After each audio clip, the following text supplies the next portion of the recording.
नमस्कार दोस्तों, मैं गौरव आनंद एक बार फिर से स्वागत करता हूं आप सबके अपने YouTube channel modern solution point पे।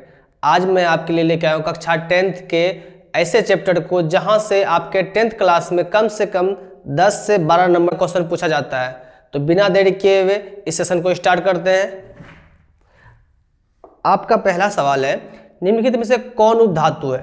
यहाँ जो बोला जा रहा है उपधातु के बारे में, तो आपके पूरे आवर्त सारणी में टोटल 7 उपधातु हैं। कौन कौन? Boron,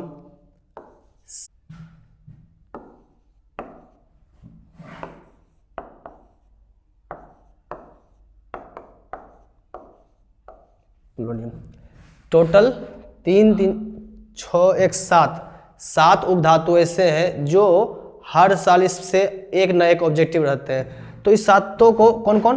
boron, silicon, germanium, arsenic, antimony, tellurium और प्लूटोनियम। ये सातों उपधातुओं को आपको याद रखना है। यही 7 उपधातु है पूरे आवर्त सारणी में। इसमें से कौन सा है? एंटीमनी। ये आपके उपधातु हैं। अगला क्वेश्चन, कौन विद्युत का सर्वोत्तम सुचालक है। इसमें से सबसे सर्वोत्तम सुचालक कौन? चांदी। उसके बाद सेकेंड नंबर पर कॉपर, थर्ड नंबर पर एल्युमिनियम। इस बात को याद रखना आपको। जितने भी धातु हैं वो तो विद्युत के सुचालक होते ही हैं, लेकिन उसमें भी सबसे अधिक सुचालक कौन? चांदी। ठीक। अगला सवाल, साधारण ताप पर फास्फोरस का अणुसूत्र क्या होता है। फास्फोरस किस अवस्था में पाए जाते हैं? साधारण से ताप पर। फास्फोरस के बारे में जहां तक बात किया जाए तो ये पाए जाते हैं P4 में। किस में? P4 में। ये इस प्रकार से अरेंज होते हैं। इस अरेंजमेंट को क्या कहते हैं? P4। अब देखिए, एक ये हो गए। आपको एक और पूछे जाते हैं सल्फर के। सल्फर के S6, इसको बोलते हैं हम लोग कुर्सी शेप। क्या शेप? कुर्सी शेप। एक और होते हैं S8, इसे भी याद रखना है। इसको कहते हैं मुकुट शेप। मुकुट शेप। क्या कहते हैं? मुकुट शेप। ये दोनों शेप भी आपको याद रखने हैं। फास्फोरस किस फॉर्म में पाए जाते हैं? P4 के फॉर्म में, और सल्फर S8 के फॉर्म में और S6 के फॉर्म में। बाकी ऑक्सीजन के बारे में बोला जाए तो ये O2 के फॉर्म में, क्लोरीन Cl2 के फॉर्म में, उसके बाद आयोडीन I2 के फॉर्म में, 2 के फॉर्म में पाए जाते हैं। लेकिन फास्फोरस किस फॉर्म में? P4 के फॉर्म में, सल्फर S6 के फॉर्म में और S8 के फॉर्म में।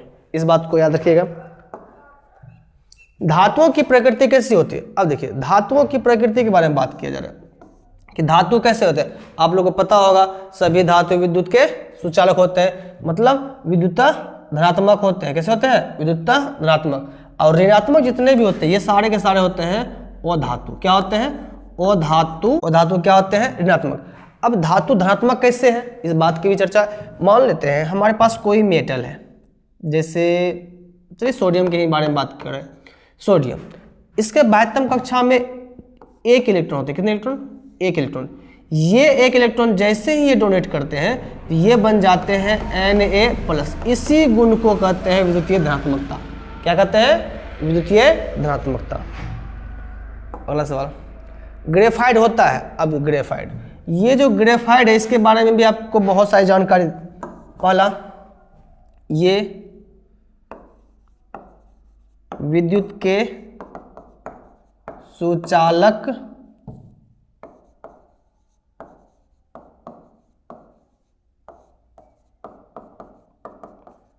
क्या था? सुचालक। यह कार्बन का शुद्धतम रूप है।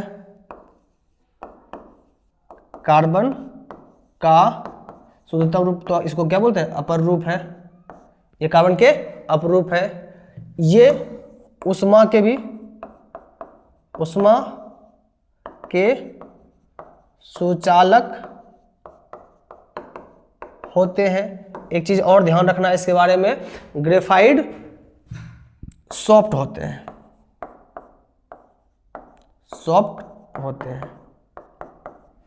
इन सारी बातों को याद रखना। तो यहां क्या पूछा था? विद्युत के कुचालक होते हैं। बिल्कुल गलत। विद्युत के सुचालक होते हैं। क्या होते हैं? विद्युत के सुचालक। अगला सवाल, निम्नलिखित में कौन सा धातु अधिक अभिक्रियाशील होता है। अब अधिक अभिक्रियाशीलता के बारे में हम आपको कुछ बताते हैं। क्रियाशीलता श्रेणी क्या है? ये है क्रियाशीलता श्रेणी। Potassium, sodium, calcium, magnesium, aluminium, zinc, iron, plumbum, hydrogen, copper, mercury, सोना, चांदी। तो ये सभी धातु ऐसे हैं जो कि क्रियाशीलता है। इसको याद रखने का एक सिंपल तरीका है, केदारनाथ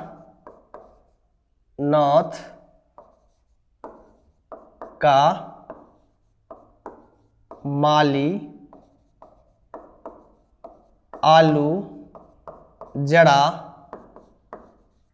फीका पकाता है, क्योंकि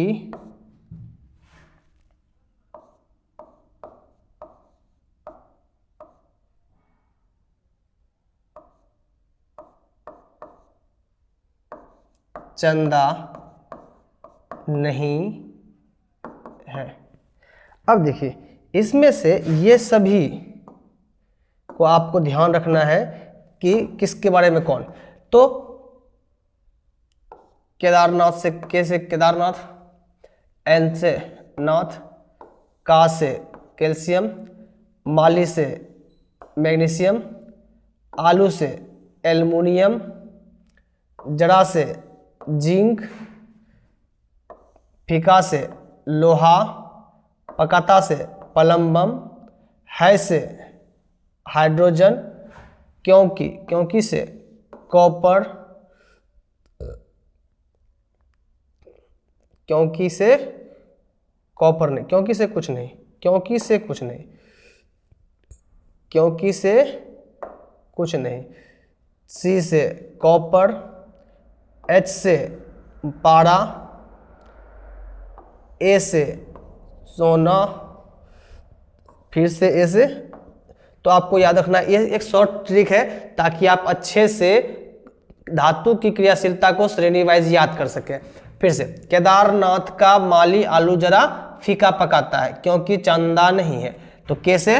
केदारनाथ, नाथ से Na, उसके बाद का Ca, मालिक का Mg, आलू का Al, जड़ा का Zn, फीका से Fe, पकाना से Pb, है से H, उसके बाद चंदा में से उसके वर्ड को याद रखना, चंदा, C से कॉपर, H से Hg, उसके बाद A से Ag और फिर A से Au। तो इस प्रकार से आप क्रियाशीलता को याद रख सकते हैं। तो यहाँ पर पूछा क्या, निम्नलिखित में से कौन सा धातु अधिक क्रियाशील है?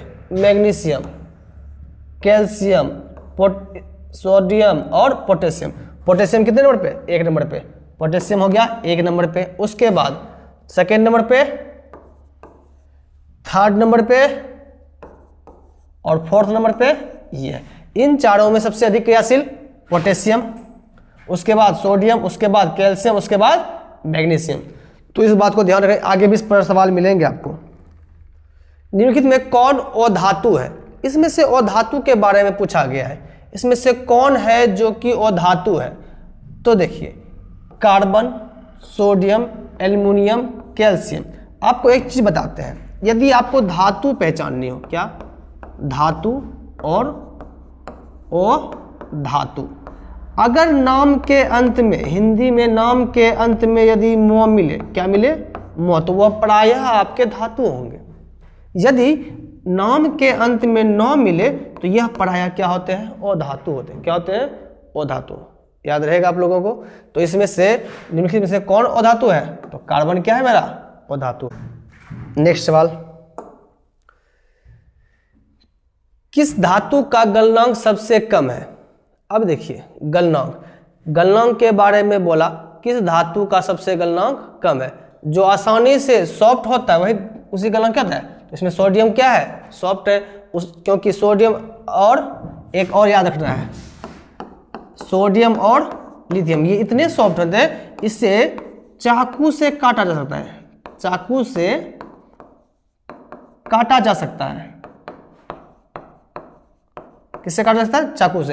ये इन दोनों को भी याद रखिएगा, सोडियम और लिथियम ये इतने सॉफ्ट होते हैं कि इसको हम चाकू से भी काट सकते हैं। निम्नलिखित में कौन सा उपधातु है? अभी तुरंत आपको हम बताए थे उपधातु के बारे में, अभी तुरंत आप लोग को उपधातु के बारे में बताए थे। देखिए कौन कौन, boron, boron, silicon, germanium, arsenic, antimony, tellurium और पोलोनियम। कौन कौन? Boron, silicon, germanium, arsenic, antimony, tellurium और पोलोनियम। ये सब के सब क्या है? उपधातु है। क्या है? उपधातु।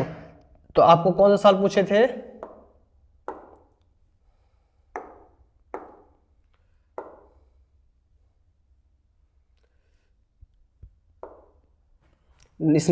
इसमें कौन सा दिख रहा है? तो निम्न क्या है? यह उपधातु है। अगला, निम्नलिखित में से किस धातु को चाकू से आसानी से काटा जा सकता है? अभी तुरंत बताए, चाकू से कटने वाला धातु कौन? सोडियम। एक और कौन बताए? लिथियम। यह भी चाकू से काटा जा सकता है। निम्नलिखित में से कौन सबसे कम अभिक्रियाशील धातु? इसमें से सबसे कम अभिक्रियाशील धातु इन चारों में कौन सी? तो आयरन जो है इसकी क्या सबसे कम होते? कौन? आयरन। अगला, कमरे के ताप पर द्रव अवस्था में रहने वाला धातु। अब धातु के बारे में बोला तो धातु एक कौन है? पारा, जो कि कमरे के ताप पर द्रव अवस्था। अगर यहां पर धातु के जगह हमसे पूछता क्या? अधातु। क्या पूछता? अधातु। तब होते क्या? ब्रोमीन। क्या होते? ब्रोमीन। ऐसे अधातु है जो कमरे के ताप पर द्रव अवस्था में पाए जाते हैं। और धातु कौन? पारा। टोटल आपके तत्वों में से दो ही तत्व ऐसे हैं जो कि तरल अवस्था में पाए जाते हैं, एक धातु में पारा और अधातु में ब्रोमीन। चलते हैं अगले सवाल पे।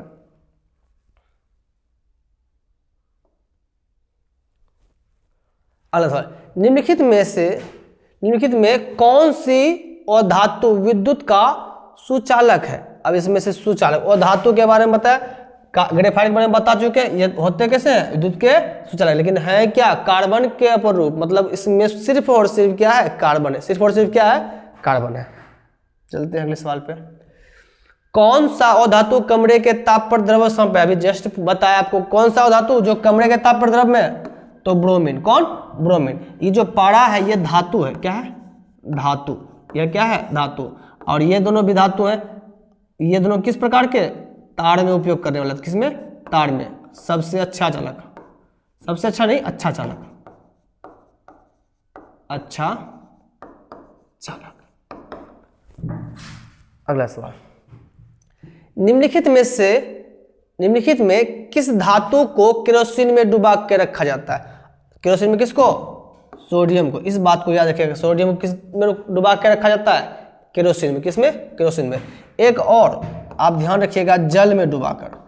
श्वेत फास्फोरस को, किसको?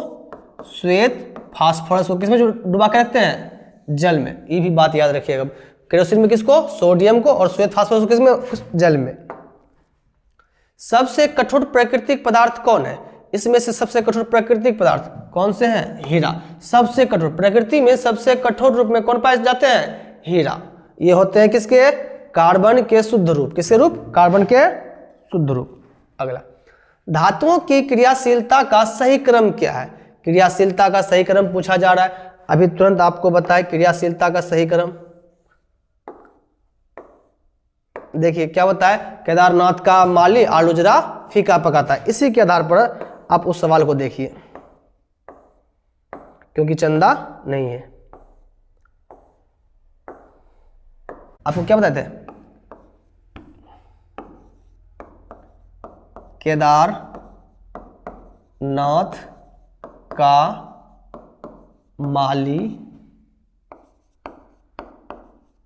आलू जरा फीका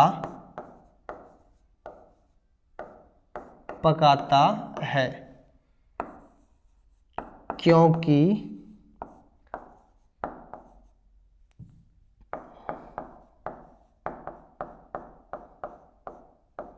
चंदा नहीं है। तो ये तरीका है याद रखने का। इसमें बताए थे के, क्या बताए थे? इसमें के, यहां पर Na, Ca, माली, एल्युमिनियम, जिंक, लोहा Pb है क्योंकि इसे कुछ नहीं था, यहाँ से C से कॉपर, H से Hg, उसके बाद A से Ag और इससे Au। अब इसी में ऑर्डर देखिए, सोडियम और मैग्नीशियम में पहले कौन? सोडियम, तो मैग्नीशियम वाले कट गए, ये नहीं होंगे, कोई दिक्कत। उसके बाद सोडियम से कम, सोडियम से कौन? मैग्नीशियम। क्या जिंक है? जिंक बहुत दूर है, तो कौन सा हो जाएगा ऑप्शन? Option number B. तो आप अगर इसको याद रखते हैं तो इस प्रकार के सवालों को आसानी से कर सकते हैं। अगर इसे याद रखते हैं तो इस प्रकार के सवाल को आसानी से आप लोग कर सकते हैं। तो एक ही तरीका है, शॉर्ट फॉर्म में आपको याद रखना, केदारनाथ का माली आलू जराफी का पका था। इसकी प्रैक्टिस आप 2-3 बार कीजिएगा तो ऑटोमेटिक सारे तत्व याद हो जाएंगे, किसमें कौन सा होता है तत्व, ये चीज याद हो जाएंगे आपको। शुष्क बर्फ का रासायनिक सूत्र क्या होता है?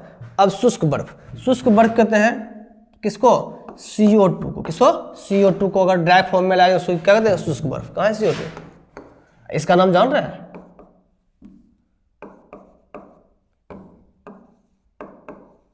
Carbon monoxide. ये तो हमारा जल है, ये तो हाइड्रोजन पेरोक्साइड है। इसका नाम भी याद रखिएगा, क्या नाम है? हाइड्रोजन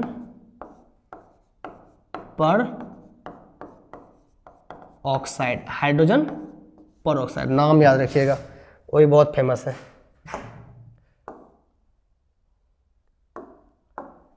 ठीक, तो इसमें क्या हो जाएगा? शुष्क बर्फ किसे कहते हैं? CO2। किसे? CO2 को। अगला सवाल, सक्रियता श्रेणी में निम्नलिखित में से कौन सबसे अधिक सक्रिय है? अभी तुरंत बताए थे, सबसे अधिक सक्रिय कौन? सोडियम, इससे अधिक पोटेशियम। अगला सवाल,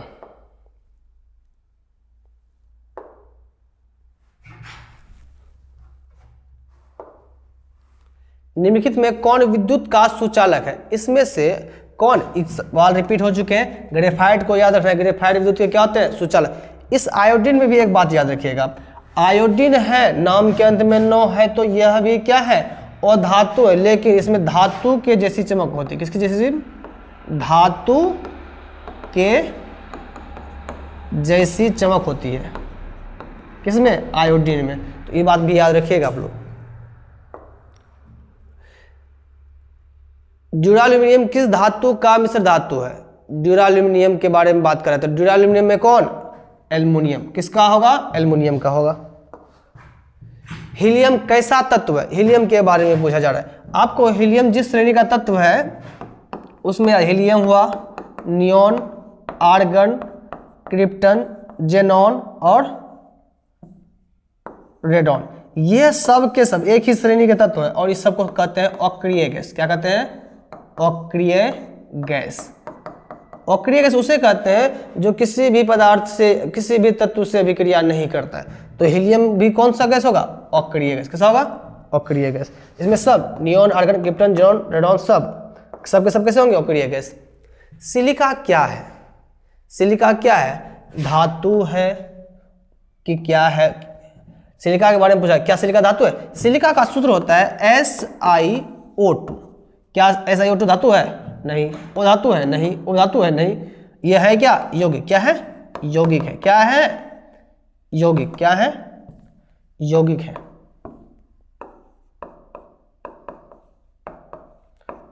तो इनमें से कोई नहीं हो जाएगा। क्या हो जाएगा? इनमें से कोई नहीं। अगला सवाल, लाल तप्त आयरन पर जल वाष्प प्रवाहित करने पर कौन सा गैस, कौन सा यौगिक बनता है? देखिए, लोहा लीजिए, लाल है, इस पर से क्या करें? जल वाष्प H2O प्रवाहित कीजिए और यह बनाएगा Fe2O3। क्या बनाएगा? Fe2O3। कहाँ है Fe2O3? Second number option. अगला सवाल, निम्नलिखित में से कौन आयनिक यौगिक है? आयनिक यौगिक में आपको बताना चाहूंगा कि ये जो आयनिक यौगिक है A और B से अगर मिलकर बने हैं, A क्या चाहिए? धातु। A क्या चाहिए? धातु। और B क्या चाहिए? ओ धातु। अगर ऐसा कहीं यौगिक दिख रहा है आपको, मतलब धातु पहले और धातु बाद में, वैसे ही यौगिक को क्या कहते हैं हम लोग? आयनिक यौगिक कहते हैं। क्या कहते हैं? आयनिक यौगिक। देखिए CH, यह भी ओ धातु, यह भी दोनों में से कोई नहीं, इसमें O धातु, ये भी O धातु, यहाँ पर एक है, यह क्या है, कैल्शियम धातु है, क्लोरीन O धातु है। तो जिसमें धातु O धातु, हम क्या बताए, जिसमें धातु है वही क्या होंगे, आयनिक यौगिक होंगे। कोई दिक्कत? अगला सवाल, इलेक्ट्रॉन के स्थानांतरण से बनने वाले यौगिक क्या कहलाते हैं? अब देखिए, इलेक्ट्रॉन का स्थानांतरण मतलब एक इलेक्ट्रॉन देने वाला होना चाहिए, स्थानांतरण ही बोल रहा है, स्थानांतरण, इलेक्ट्रॉन के स्थानांतरण मतलब एक इलेक्ट्रॉन देने वाला, एक इलेक्ट्रॉन लेने वाला, ये बनते हैं आयनिक यौगिक में। कैसे यौगिक में? आयनिक यौगिक, आयनिक यौगिक। क्या ऑप्शन में है आयनिक यौगिक? नहीं है। तो इसका एक और नाम है विद्युत सह संयोजक, विद्युत सहसंयोजी यौगिक।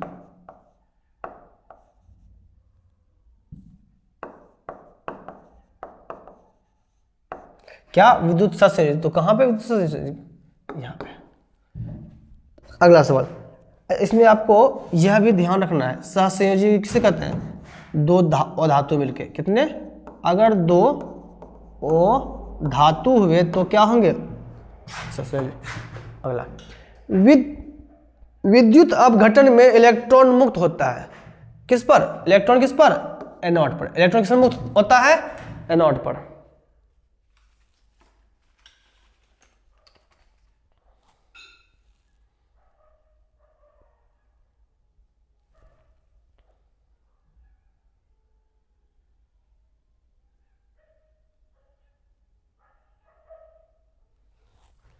अगला सवाल, विद्युत अपघटनी परिष्करण में अशुद्ध धातु, अशुद्ध धातु तो किस पे? एनोड पे, और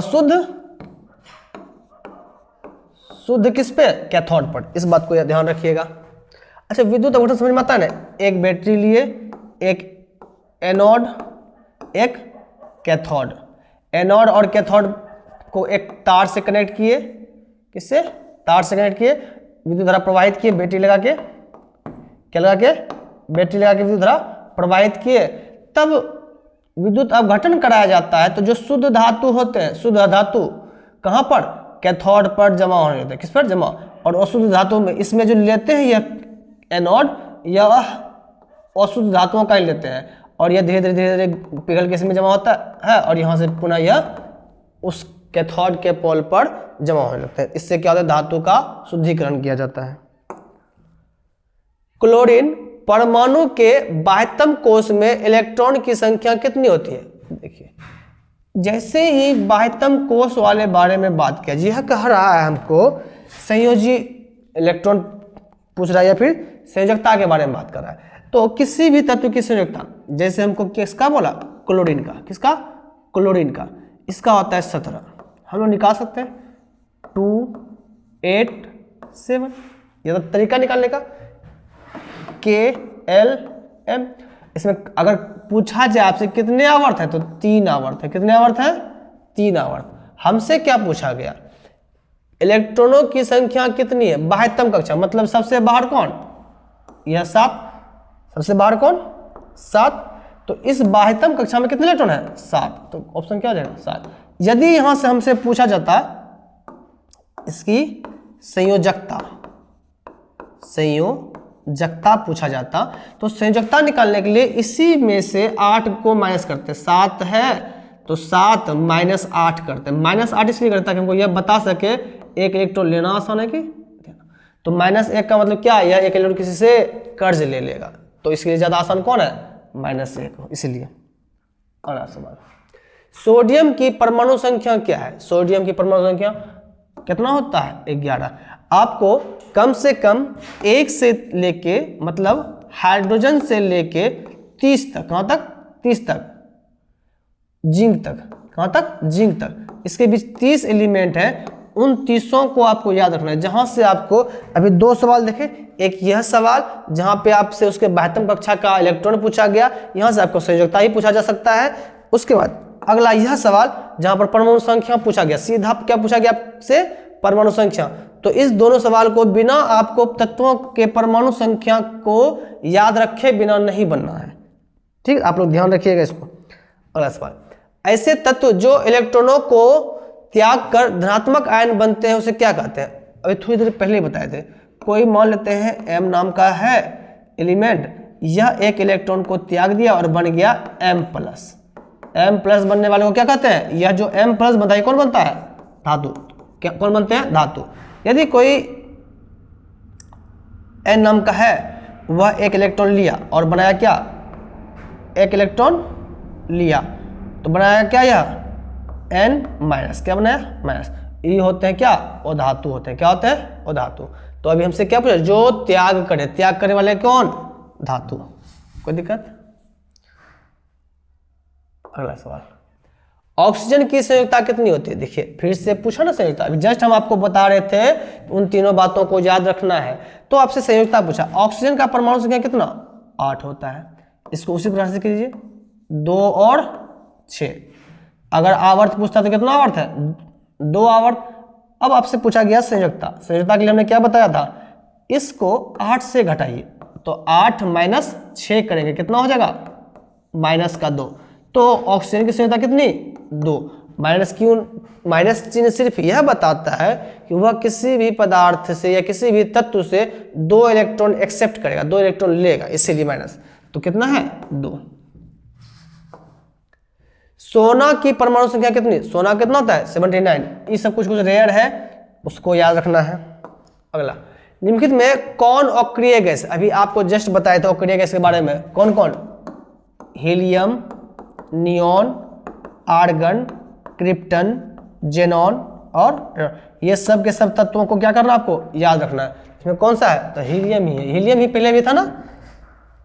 अगला सवाल, गंधक की परमाणु संख्या कितनी होती है? गंधक, गंधक को कहते हैं हम लोग सल्फर भी। क्या कहते हैं? सल्फर। सल्फर कितना होता है? 16 कहाँ है? कितना होता है? 16। इसको भी ध्यान रखना। अगला सवाल, ये बीच में गैप हो गया, गायब है। निम्नलिखित में किस तत्व में संयोजी इलेक्ट्रॉनों की संख्या सबसे अधिक है? अब देखिए इन सब में से पूछा जा रहा है संयोजी इलेक्ट्रॉन। अब संयोजी इलेक्ट्रॉन किसे कहते हैं? संयोजी इलेक्ट्रॉन अंतिम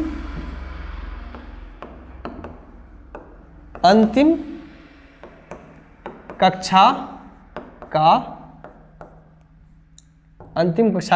इलेक्ट्रॉन को क्या कहते हैं हम लोग? संयोजी इलेक्ट्रॉन। तो इसमें से पूछ रहा है अंतिम कक्षा का कौन सा होगा? पहला देखिए सिलिकॉन के बारे में। सिलिकॉन का परमाणु संख्या, एल्युमिनियम का परमाणु संख्या, फास्फोरस का और सोडियम का। अब इसका होता है 14, होता है 11।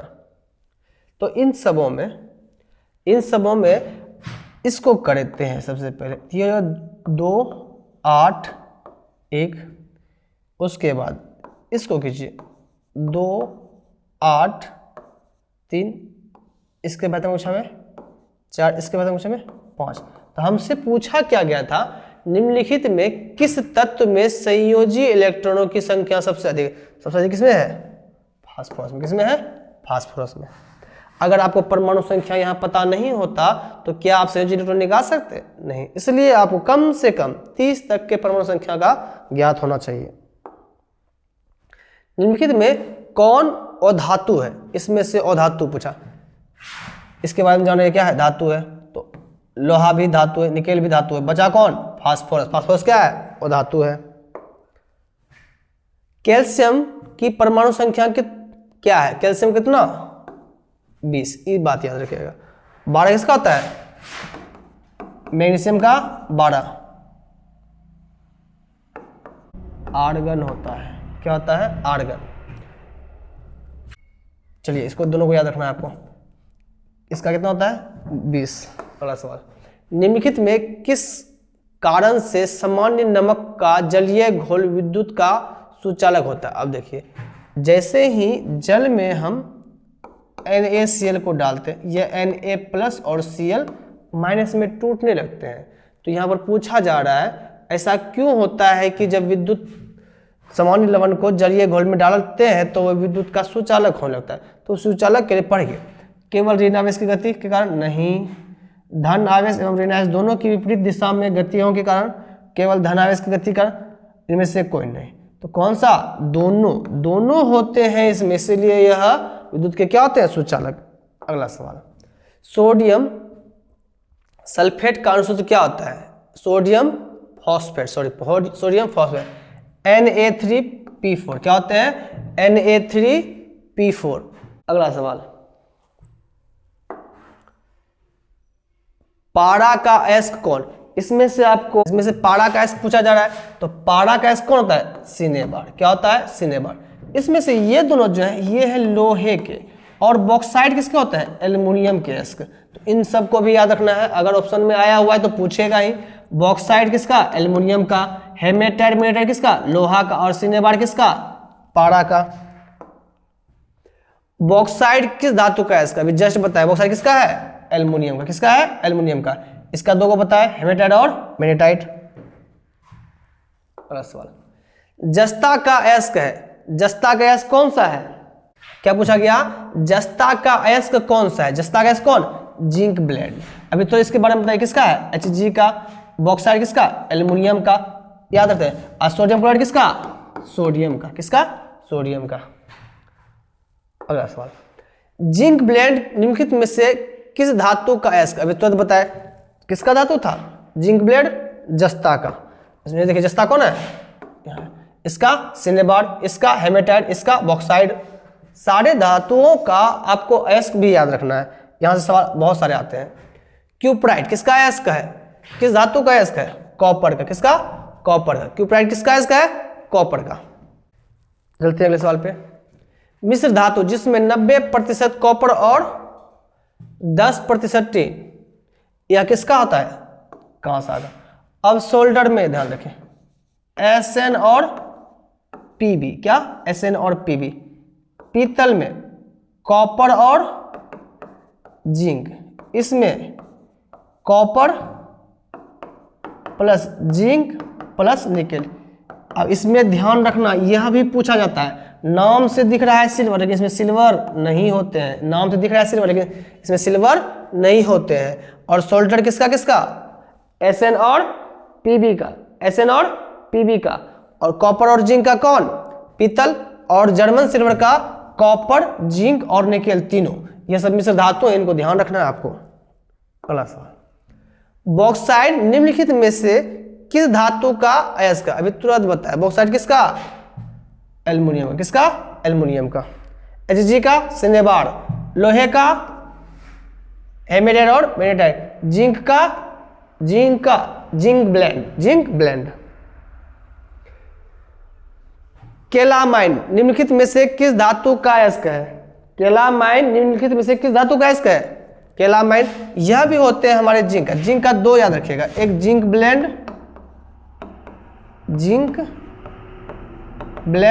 और एक यह केलामाइन। केलामाइन भी किसका है? केलामाइन भी किस धातु का है? जिंक का। एल्युमिनियम का, आयरन का तो बता ही रहे हैं। अगला, जल के विद्युत अपघटन में कैथोड पर कौन सी गैस मुक्त होती है?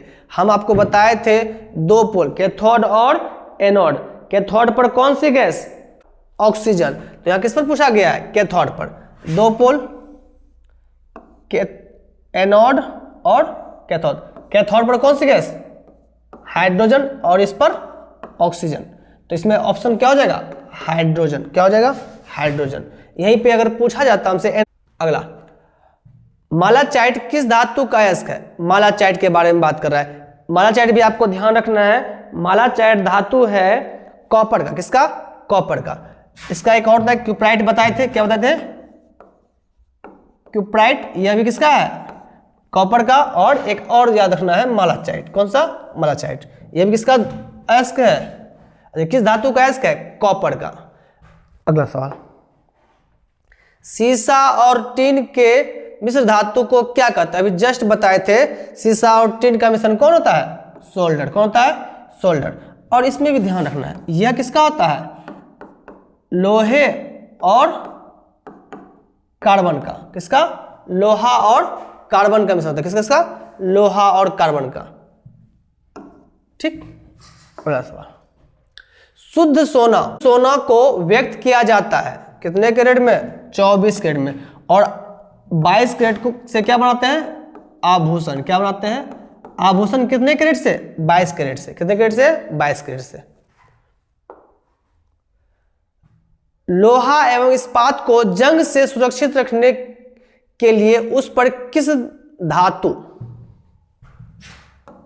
धातु की पतली परत चढ़ाई जाती है, कौन सा धातु, अगर हमको लोहा को सुरक्षित रखना है तो किसका, जिंक का, किसका, जिंक का।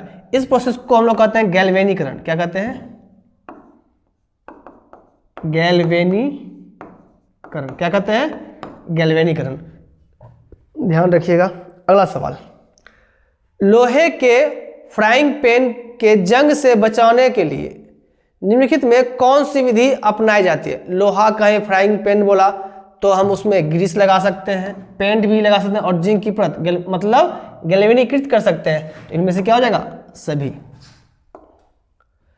आभूषण बनाने वाले सोना होते हैं, अभी तुरंत बताए थे, कितने कैरेट के, 22 कैरेट के, कितने कैरेट के, 22 कैरेट के सोने को क्या बनाते हैं, आभूषण, और 24 कैरेट का सोना क्या होता है, शुद्ध। यह इतना शुद्ध होता है कि इससे हम आभूषण नहीं बना सकते, इस शुद्ध जो होते हैं इससे हम आभूषण नहीं बना सकते हैं। तांबा एवं टीन के मिश्र धातु को क्या कहते हैं, अभी तुरंत हम बताए थे, तांबा और टीन, कॉपर और एसन, इन दोनों के मिलने से क्या बनता है, कांसा, क्या बनता है, कांसा। पीतल तो बताइए, सोल्डरी बताइए। अगला सवाल, स्टेनलेस स्टील में लोहा एवं कार्बन के अतिरिक्त अन्य तत्व रहते हैं, कौन से, एल्यूमिनियम, लेड, चांदी, निकेल, निकेल और क्रोमियम, कौन रहते हैं, निकेल और क्रोमियम। अगर हमको उसको स्टेनलेस बनाना है तो उसमें क्या डालेंगे, निकेल और क्रोमियम मिलाएंगे तो उसकी तन्यता भी बढ़ जाएगी, वह अधिक समय तक टिकेगा भी, उसके धार जो बनेंगे वो धार अधिक समय तक टिकेंगे। अगला, पीतल क्या है, अब पीतल के बारे में, क्या धातु है, धातु है, यह है क्या है, मिश्र धातु, क्या है, मिश्र धातु। पीतल क्या है, मिश्र धातु, पीतल क्या है, मिश्र धातु।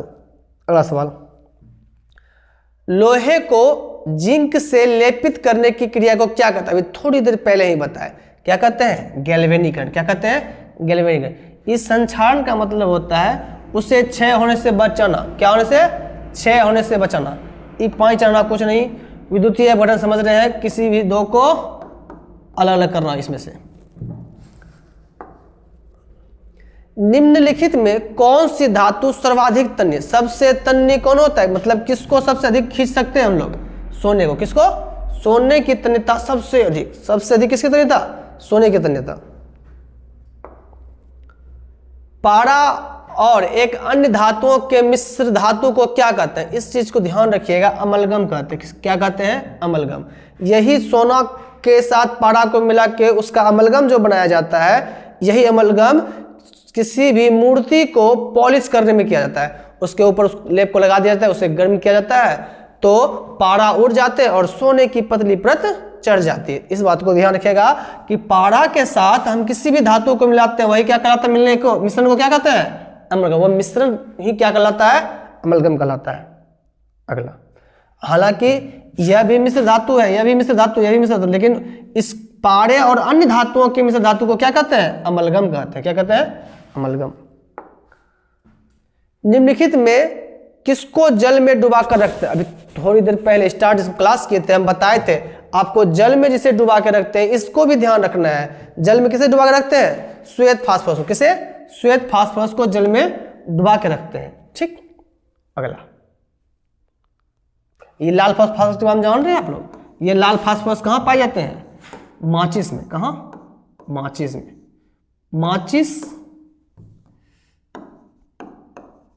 माचिस की तीलियों में, माचिस की तीलियों में। अयस्कों में अशुद्धि के रूप में उपस्थित पदार्थ को क्या कहते हैं, अयस्कों में जो अशुद्धि के रूप में प्राप्त, अशुद्धि के रूप में जो पदार्थ होते हैं उससे हम लोग क्या कहते हैं, गैंग कहते हैं, क्या कहते हैं, गैंग कहते हैं। उसको पृथक करते हैं अलग अलग विधियों से। सिर्फ आपको ध्यान रखना है क्या, औषधि के रूप में होते क्या हैं उसमें, तो गैंग होते हैं। सोने में कौन सी धातु मिलाकर इनसे धातु तैयार नहीं किया जा सकता। अब देखिए, इसे भी मिला सकते हैं, इससे भी मिला सकते हैं, इससे भी मिला सकते हैं, क्योंकि सबके गलनांक पॉइंट लगभग सिमिलर होते हैं, लेकिन लोहे का गलनांक बहुत अधिक, और इसको मिलाने से उसकी कठोरता इतनी ज्यादा बढ़ जाती है कि उसे पुनः आभूषण बनाया ही नहीं जा सकता है। इसीलिए सोने में हम लोग सब कुछ मिलाते हैं, लेकिन लोहे को बिल्कुल नहीं मिलाते हैं। तो क्या हो जाएगा, लोहा। सिलिकॉन है, सिलिकॉन क्या है, सिलिकॉन क्या है, अभी जो पूछा गया सिलिकॉन, यह हुआ Si। इसके पहले जो पूछा गया था सिलिका SiO2 था। अभी पूछा गया हमसे सिलिकॉन। सिलिकॉन क्या है, धातु क्यों धातु, कार्बन, सिलिकॉन, ये सब के सब क्या है, अधातु है। क्या है, अधातु है। आज की क्लास में इतना ही। अगर आपको वीडियो पसंद आए तो लाइक करें, सब्सक्राइब करें, और कम से कम एक ग्रुप में जरूर भेजें, ताकि वैसे छात्रों को भी मदद मिल सके जो कि पूरी तैयारी अभी तक नहीं कर सके हैं। मिलते हैं अगले वीडियो में। जय हिंद।